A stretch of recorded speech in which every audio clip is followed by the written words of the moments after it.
Well, hello everyone. Welcome to the Expendable Show, and I'm your host, the Expendable. There's a lot of little things to cover, and we're going to cover it. But first, if you like my show, like, subscribe, and ding the bell. And don't forget to buy my books, The Swiss Effect, and my other book, From the Mouth. Available everywhere books are sold. So let's start off. So I just did an exclusive interview with Suchir Balaji's mom this week, or I guess it was this weekend. And we had revealed some information that changes the course of that case. Now, I want to give you guys an update for those of you who watched that interview. Most of you know, we found a second bullet lodged in his skull. So we could pretty much rule out suicide. I think it's fair to say. But she finally has been able to get an interview with the FBI finally, after all this time, after all this saying that this is not a suicide. So it took a second bullet to get that done.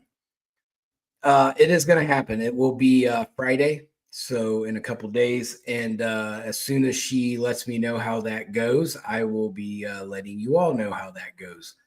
So, just keep your prayers with them, and hopefully we can get to the bottom of it eventually.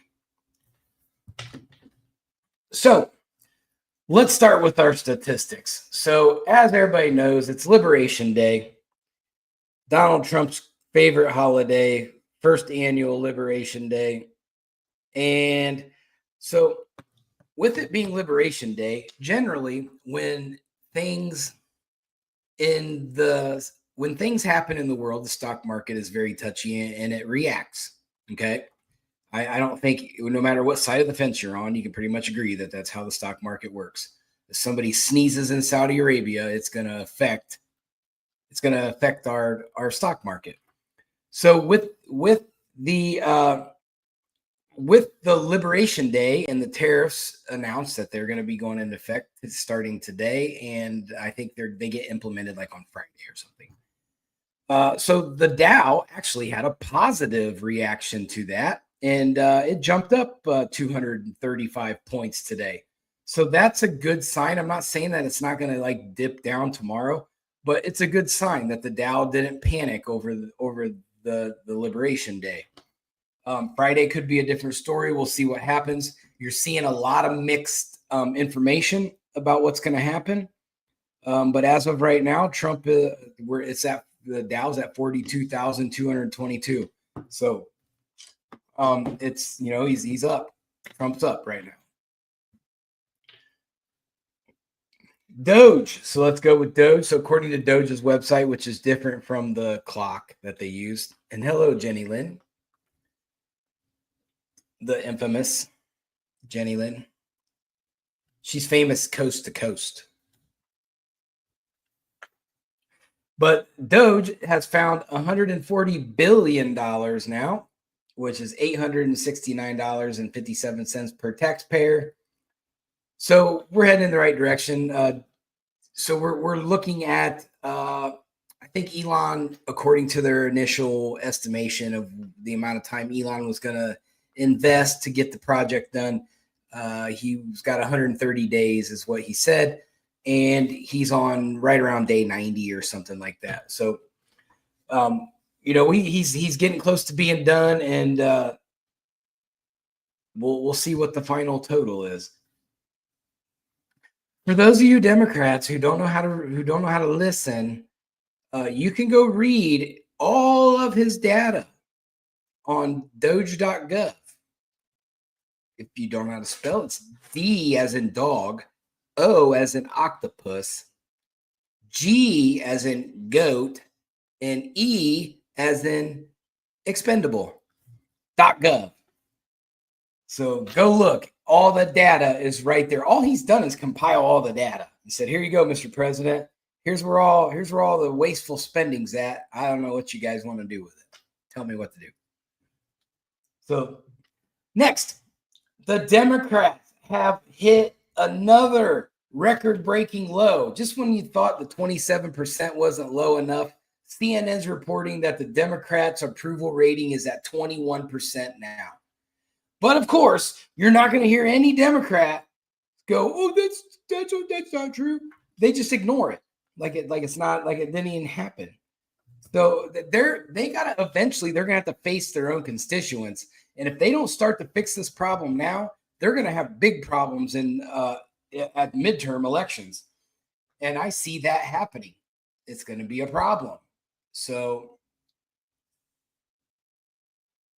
oh, nice.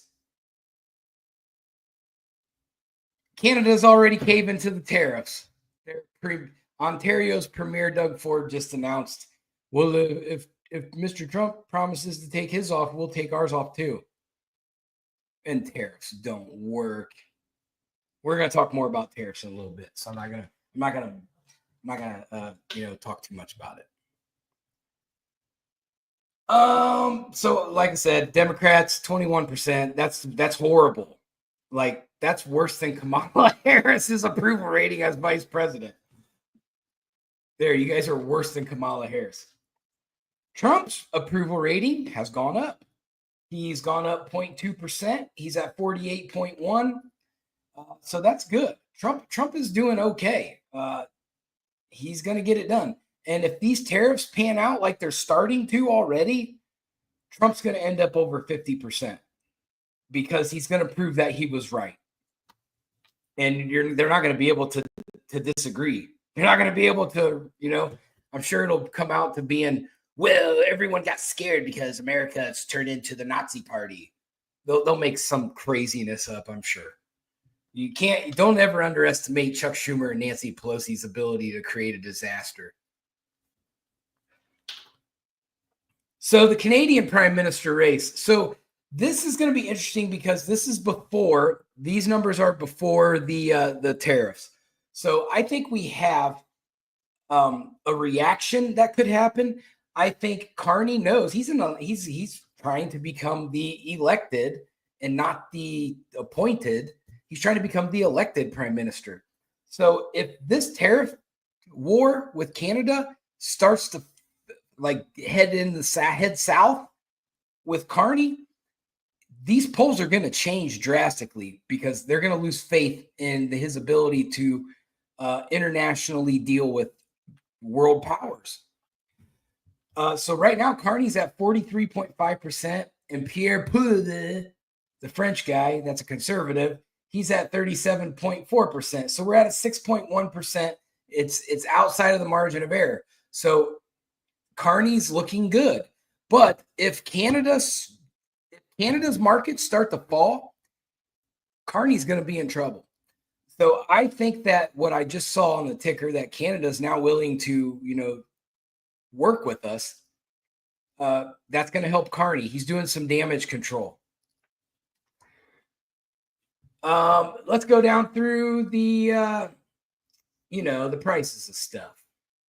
The thing. The thing. That's my Joe Biden for the day. That thing. The thing. Eggs, 2024, they were $4.15 a dozen. Today they're reporting they are $4.14 a dozen. So Trump has gotten the egg prices back down to Biden prices. So he's heading in the right direction. I think that it's like 80% the price of eggs has dropped recently. So gas was in 2024 averaged $3.30 a gallon. We're at $2.99 right now. It's up a little bit. We'll see what happens. Here in Metro Atlanta, it's all over the place. So usually gas is more, the closer you get to the city, the more expensive it is. But it was cheaper the closer I got to the city today. I don't get it, like $2.79 like in Metro Atlanta. I'm not sure. Hey, Colin. United States Marine Corps, Corporal Good. Hoorah! So the gas prices are a little crazy right now, but we'll see what happens. Eventually, Trump's going to really focus in on his. He's probably going to work out a pipeline deal with Canada here pretty soon. So I would expect stuff to start happening there here very shortly. The mortgage rates, 2024 average mortgage rates, 6.7%. Today, 6.7%. So he's better than Biden on gas, and he's matched him on interest rates and eggs. But he's heading south in all categories, so we're doing good. You know what? I'm gonna talk about it here in a little bit. So Cory Booker, for those of you, so he is the minority leader in the I'm not going to spend a lot. Well, Cory Booker's an idiot for one. So he went up and spoke in front of Congress for over 24 hours. And when you look at some of the stuff, he looks like he's on meth. Like he's just freaking out all over the place. One minute he's yelling, one minute he's laughing, the other minute he's crying. Like, and then the Democrats look painted as it's the greatest filibuster of all time. What are you filibustering? There's no bill on the floor. That's what filibusters are for. You're supposed to delay the bill. There's no bill on the floor. So this is a whole other different scenario. Cory Booker just wants to hear himself talk because he's a Spartacus. Okay, Spartacus, where were you at on January 6th when the most violent event in this history of America happened? I bet you weren't doing anything Spartacus-y then. You were probably hiding. But I didn't see you out on the floor being Spartacus. So don't try to talk big game. You're not about that life. So Cory Booker's his speech, it was more like a 24-hour, like, you know, like back in the day when they used to have the call-a-thons. That's what it was like, where you have the call center and you got the guy up there and he's trying to get everybody to call in. That's what it was like. So except it was just Cory Booker, and he just keeps rambling on and rambling and rambling and rambling, creating all of these, like reading off all these like fake letters that he supposedly was getting, and now he's saying he got 300 and some million likes on TikTok. Like, come on, man, we don't even have that many people in the United States. You're saying you got 110% of the American population to like you? Doubt it. But you know how TikTok works. You can sit there and just keep pushing the heart button. It counts it as a like, even though it's one person clicking it 2,000 times. So yeah, he's definitely fudging his information. It was a big waste of time. I don't understand what his point was. Like I saw some leftists in the media talking, oh, this is gonna change everything. He's so courageous. Why? Because he did like 5 rails of coke and then got up and just couldn't stop talking. Have anybody ever? I'm not gonna bring it up. But it was just ridiculous, the amount of just rambling that he did. Like, I don't think I like to talk, but I don't think I could do it for 24 hours without a lot of drugs. So I'm pretty sure that maybe he was hanging out with like, you know, I don't even have an example. Tony Montana, was he hanging out with Tony Montana all day? I don't get it. Yep. Maybe he was with Charlie Murphy. I don't know. You know, Eddie Murphy's brother, Charlie Murphy. Who knows? I don't know. I don't understand what's happening. Colin says cocaine's a hell of a drug. It is. Especially when you're Cory Booker. It'll make you talk for 24 hours. Or meth or whatever he was doing. That dude wouldn't shut up.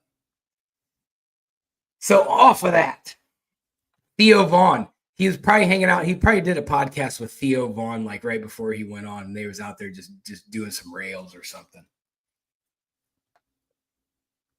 But now, so our favorite politician, Jasmine Crockett. My dad says he was probably with Hunter Biden. That makes more sense. Theo Vaughn's kind of a conservative about certain things. Yep. Colin, see, you and my dad are on the same wavelength. He's probably was Hunter Biden. They were kicking it back in the, hey, Hunter, man, I'm really nervous. What do you got? Try some of this. Try some of this. You're going to be in a hyperbaric chamber with no clothes on here pretty soon, smoking crack. Or I'm sorry, smoking Parmesan. So Jasmine Crockett made the news again. She attacked Byron Donalds. So for those of you who don't know anything, Byron Donalds, he's my favorite Republican. He's from Florida. He announced this week he's going to run for governor because DeSantis is done. So I love Byron Donalds. He's my guy. He's going to be a future president. Mark my words. Oh my gosh, they're showing Cory Booker again. I can't. Oh, Joe Biden. Can they go three-peat with Kamala? No. Okay. But he was going. She was making fun of Byron Donalds for being married to a white woman, like it was a horrible thing that Byron Donalds, his wife, is white. So it just doesn't. Jasmine Crockett doesn't seem to understand that every time there's a microphone in front of her, she just spits things that probably causes the Democrats to continually lose favor amongst their constituency. Hence 21%. She is a contributor to that 21%.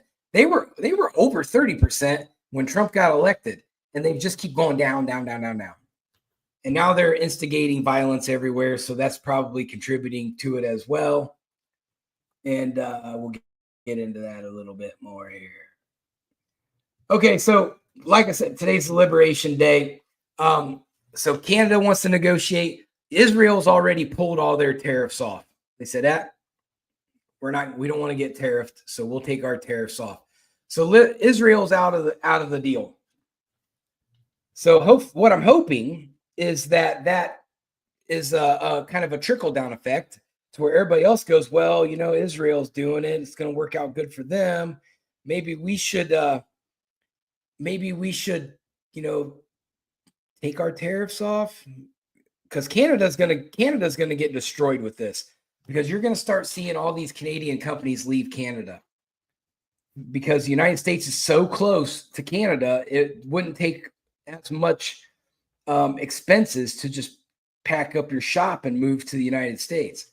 Canada knows that. They know that. They're not stupid. Well, the liberal side of them is stupid, but generally Canadians aren't stupid.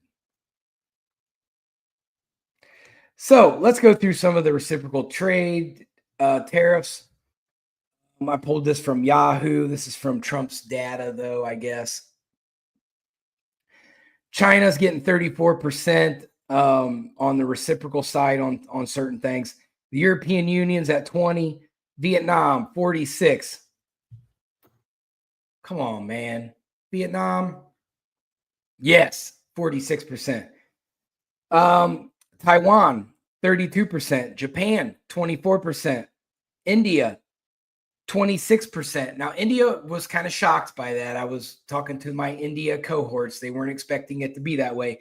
However, Prime Minister Modi, Trump even said that he's a very, very good negotiator. So Trump has to play tough with them. So we'll see what India's move is next. We also have South Korea got 25%, Thailand 36%, Switzerland 31%. I wonder why they're higher than everybody else. Indonesia 32%, Malaysia 24%. Dang, man, he waxed Cambodia. Cambodia's got 49%. England got 10%. So some kind of deal got made there, because he was gonna whack England. United Kingdom, 10%. South Africa, 30%. Brazil, 10%. Something got done there too. This is telling. These numbers are telling who he gave breaks to and who he whacked. You can pretty much tell who Trump likes and don't like. So he hit Bangladesh even worse than India. So he hit them with 37%. Singapore, 10%.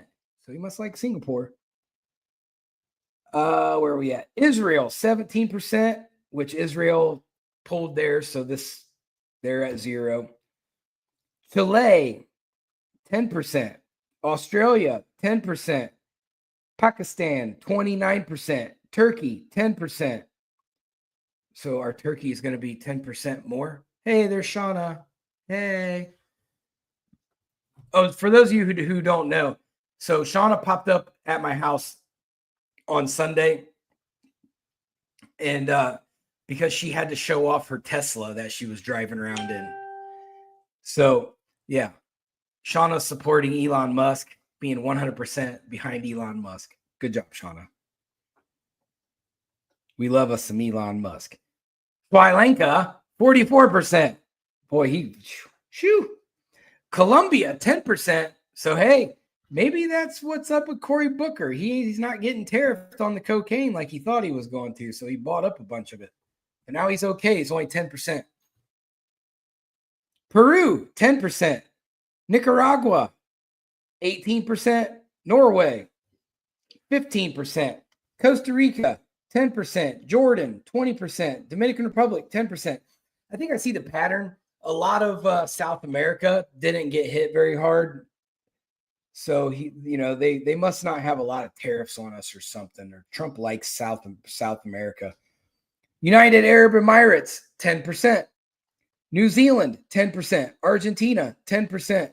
Ecuador, 10%. Guatemala, 10%. Honduras, 10%. Oh, Madagascar, 47%. Myanmar, which is formerly Burma, where Rambo wiped out the whole Burman military, the Burmese military. Rambo already took care of it. That's probably why their tariffs are so high. Rambo's not going to be able to sell his snakes now. Sucks. Tunisia, 28%. Kazakhstan, 27%. Serbia, 37%. Egypt, 10%. Saudi Arabia, 10%. El Salvador, 10%. Ivory Coast, Cote d'Ivoire, 21%. Laos, sorry, Chad, 48%. That's also Hank Hill's neighbors. They're from Laos, so they're going to get tariffed. Botswana, 37%. Morocco, 10%. And Trinidad and Tobago, 10%. Did I say Botswana? They're 37%.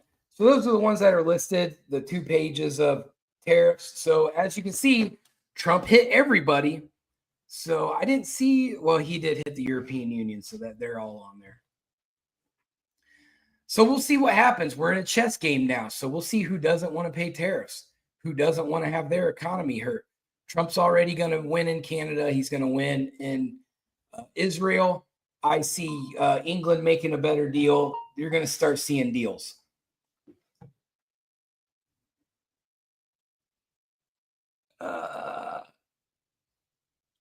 And my dad's right, because there was a second column to those charts that shows what they're tariffing us.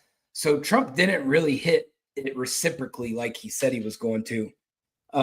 It was more of what he wanted to do, which generally was about half. He tariffed everybody half of what he was going to.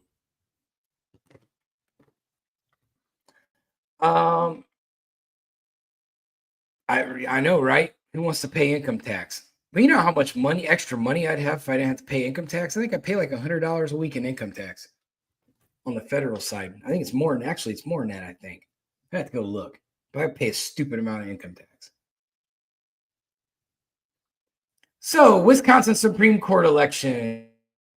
I'm going to cover it very shortly as far as the who's and the what's, because it's not really, doesn't really matter. But it's more of the why does it matter kind of thing. So the matchup was between former Wisconsin Attorney General Brad Schimmel and Circuit Court Judge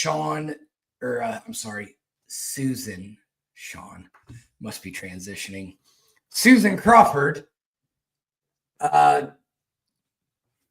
It made big national attention because the billionaires are basically, Elon Musk was helping out Brad Schimmel while J.B. Pritzker and George Soros were dishing it out to Crawford. Crawford won Um, the theory is that they're going to use this win to redistrict. They're going to redistrict a lot of the districts in Wisconsin, so it favors Democrat votes for the next election, which is probably what they're going to do. Generally, that happens.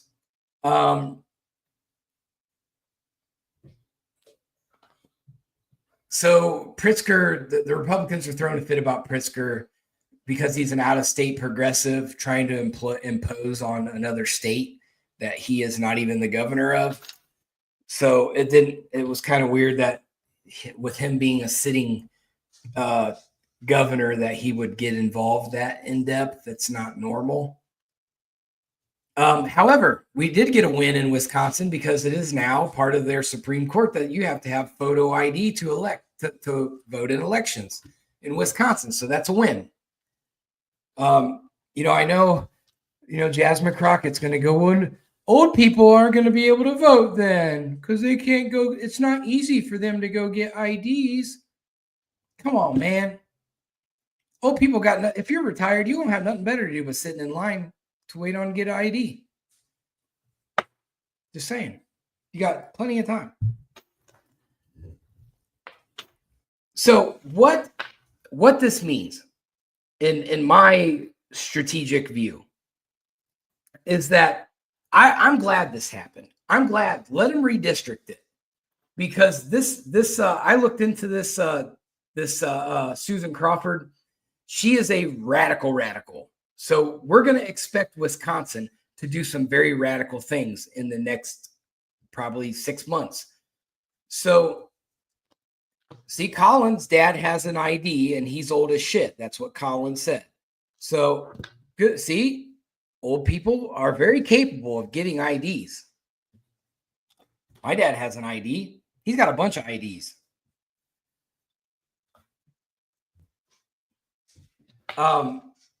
But anyway, what's going to happen here is you're going to see this radicalization.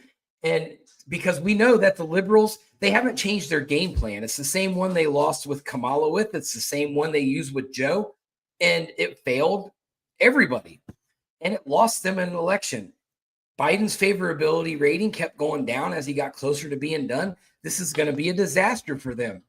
And we have to just let it happen. Sometimes you sit back and just let the Democrats destroy themselves because that's what's going to happen. I know Jasmine Crockett's an idiot, Shauna, because you're exactly right. Shauna said, what elderly people we know who doesn't keep their IDs on them? It is crazy to even argue that point, as Shauna said, because the most responsible people in America are the boomers. They are prepared for everything. Like, I'll guarantee you, if I lift my dad's seat of his truck, he's probably got an entire survival kit for the next 6 months behind his seat. Guaranteed. Boomers are the most prepared people ever. They probably have IDs, their NRA card, they got their passport. They got all these different IDs on them all the time, ready to go, just in case. Probably copies of their birth certificate, everything. Social security cards, all that.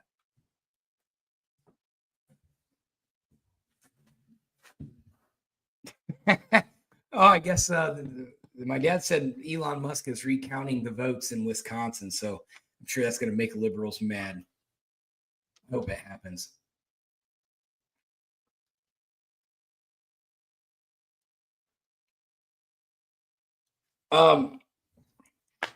So yeah, so we have that. We just have to let the liberals think their ship. They're not going to course correct. They don't know how to. I don't think I haven't seen a liberal course correct since Obama, and he didn't even do it very good. Probably the best course correct I've ever seen out of the left came from Bill Clinton. He was heading down a bad path, and then he said, "Oop, that's not working. Time to boost the polls." So that's something that they're not capable of doing anymore, especially since the progressive left thinks they really are delirious and think that they're popular, that their views are popular.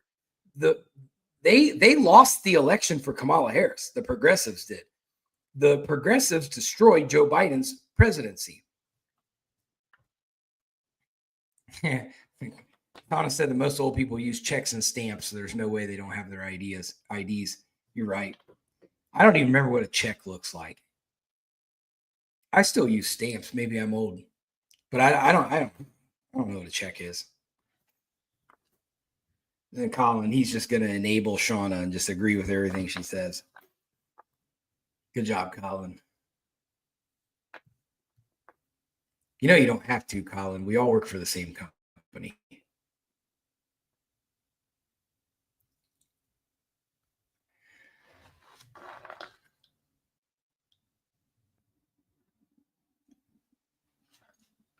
So next, we're going to talk about.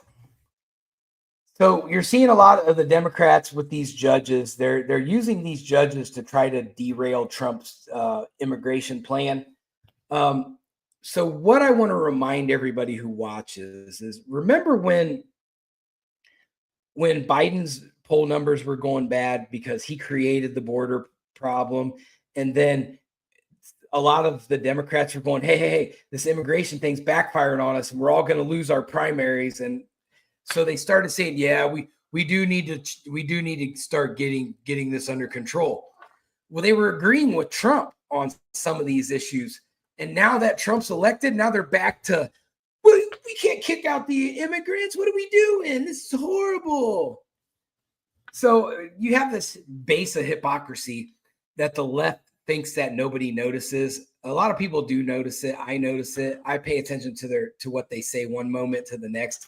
It's about what fits their narrative at the time. That's why you can't trust a Democrat, is because they flip-flop to what the narrative is. So they went right back to crying about illegal immigration being a bad thing or being a good thing. You know, they want everybody to stay in the country. No, you can't. Out you go.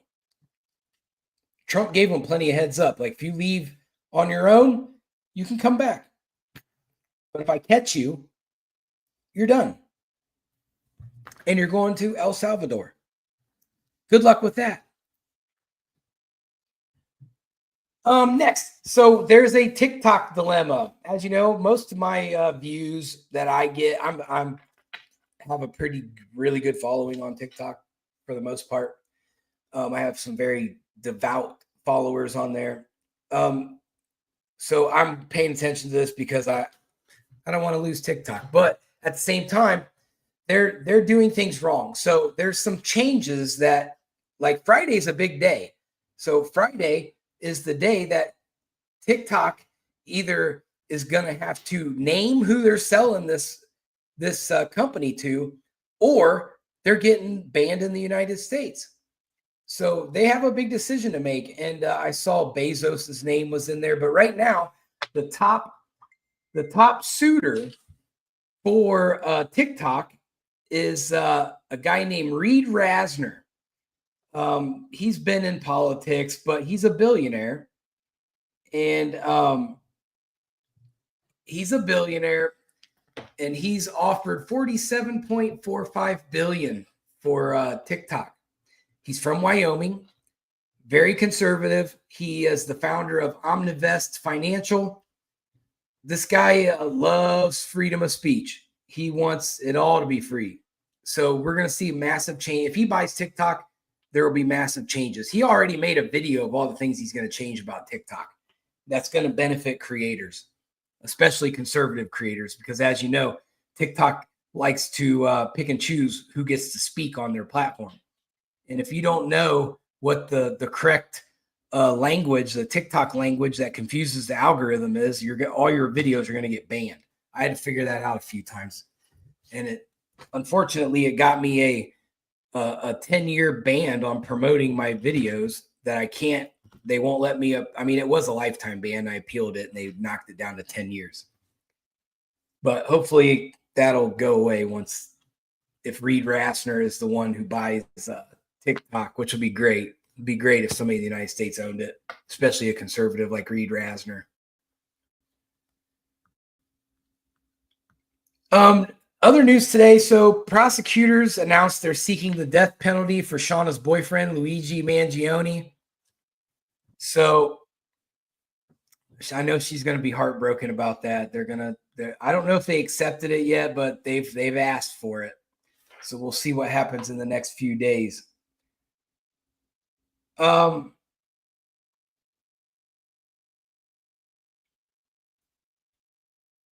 Also, FBI Director Kash Patel has designated Tesla attacks as domestic terrorism.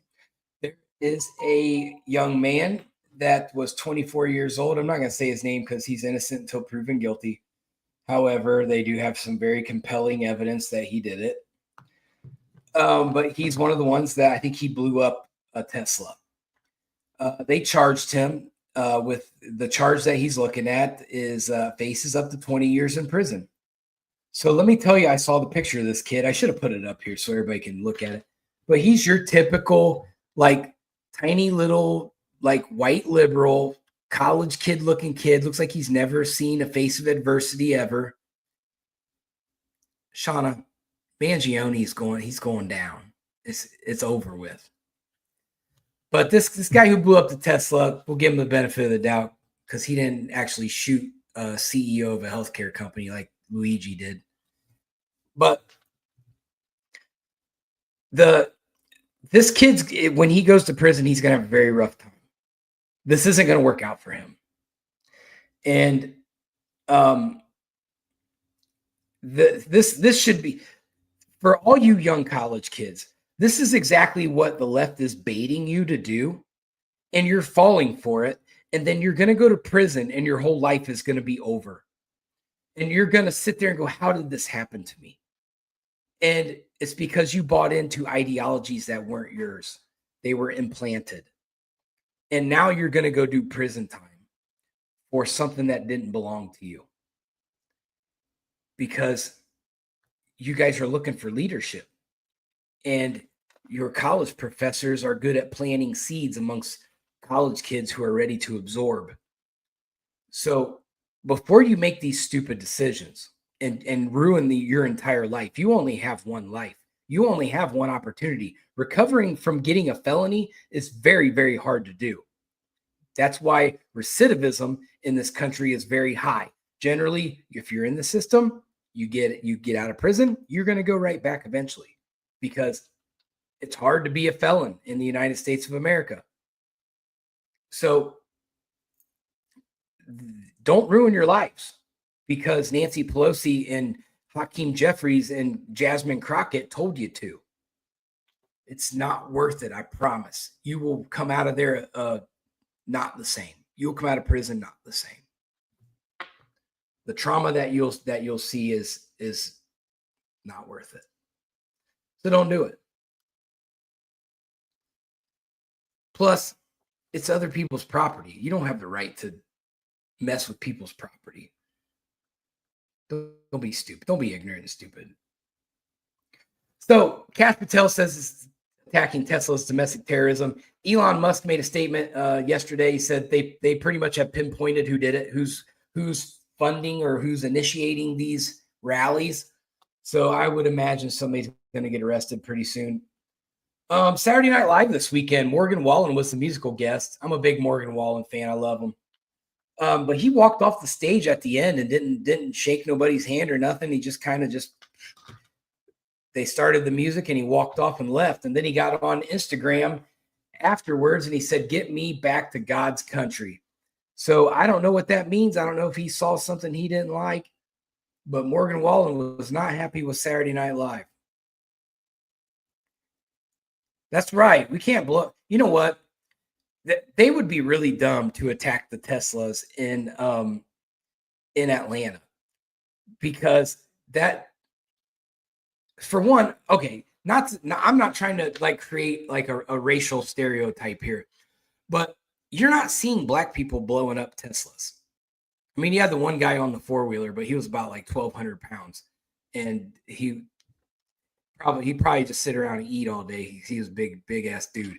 But he ran into Tesla but generally it's the stupid white liberal kids that are doing it. And everybody in Atlanta that owns a Tesla, probably I would say 70% of them are on the black side of things. So you're going to be attacking a constituency if you're a leftist, a radical leftist, and you're attacking Teslas.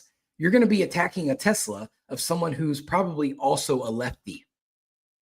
So make that make sense. You're just attacking your own constituency.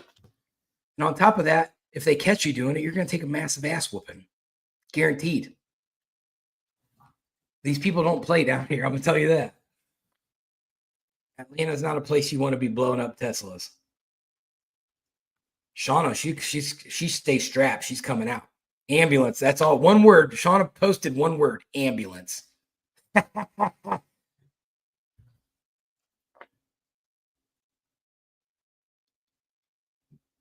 So the district courts, they're demanding that Trump stops firing people. They're demanding that Trump stops shutting down agencies in the federal government, and they're demanding Trump to stop deporting migrants. So that's not going to work out for them. These are all these issues are going to end up in the Supreme Court. Trump's probably going to win all of them because most of these government agencies are not constitutional agencies. They were put in executive order by whoever. Same thing with firing. There's nothing wrong with downsizing the government. There's no protections for your job at the United States government. The presidents can downsize it if they want to. And the deportations, I mean, there may be a little bit of litigation on that. However, the left is arguing that due process needs to happen with the illegals. I disagree with that. I agree with Trump's assertion of that, hey, we gave you plenty of time. It's time to get out. Deporting's deporting, so see what happens. So you all need to be careful because I'm pretty sure I'm painting this picture as I'm watching, because I watch news from all over the place. I even watch CNN. We don't need the Department of Bubble Wrap. That's very true, Colin. Even though I do feel like that's the bubble wrap is like crack. So that we probably do need like a rehab option for bubble wrap, because I can't not pop the bubbles when I go past. When I see bubble wrap, I have to touch it and pop. I don't understand. But we're seeing the left try to rally their constituency, just like I said with the Teslas.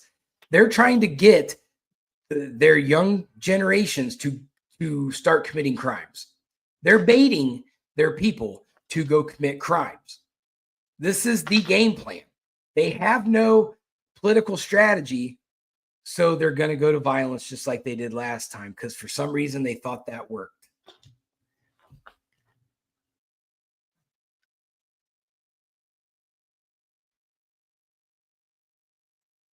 And that's already happened, Shauna. Trump's already pretty much axed any kind of funding that any of the immigrants get. When he finds it, he cuts it. Some of these states are still doing it, but they're going to lose their federal funding if they keep doing it, because the states are supposed to be sovereign. They should be able to manage their own. Like here in Georgia, we generally have I think we have about a $2 billion surplus here. So if Trump cuts Georgia's funding, we have money in the bank. Not all states have a surplus, though. Some states are in debt. The Democrat Party is turning into a gang. They are turning into a domestic terrorist group. They're instigating violence all the time. Chuck Schumer was just on TV yesterday saying we are organizing and getting everybody moved all over the United States to disrupt Republican town halls. How is that okay? How is harassing, as a politician, you should not be able to instigate people to harass other politicians and then sit there and go, well, we can't get anything bipartisan done. Well, no shit. You keep having your flunkies harass all the politicians. No one's going to want to work with you. You're a shitbag. So, it's a nasty game that they play. And I probably would be arrested in my first Senate session if I was ever in politics, because the amount of stupidity that happens. And the first dumb deal that someone comes up and says, hey, Mr. Senator, we can funnel some money to you if you vote yes on this stupid earmarked bill. I'm going to go, bro, get away from me. Get away from me. I don't need your funneled money.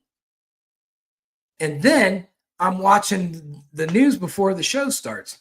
I've got Rand Paul standing next to Tim Kaine, who is one of the biggest Democrat communists, next to Tampon Tim, and they're on the same team advocating against Trump's tariffs.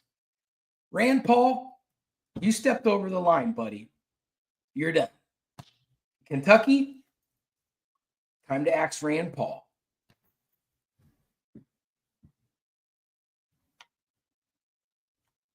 Oh, Jasmine Crockett, she's yelling at Pam Bondi and Elon Musk. She just don't know when to shut up. She's going to yell herself right out of Congress. She's got a really good opponent too for this. She'll be her Senate or her seat will be up in 2026. So she's got a midterm election to fight. So eventually she's going to tone it. She's either going to tone it down or lose that seat because the dude running against her is very, very impressive for a libtard.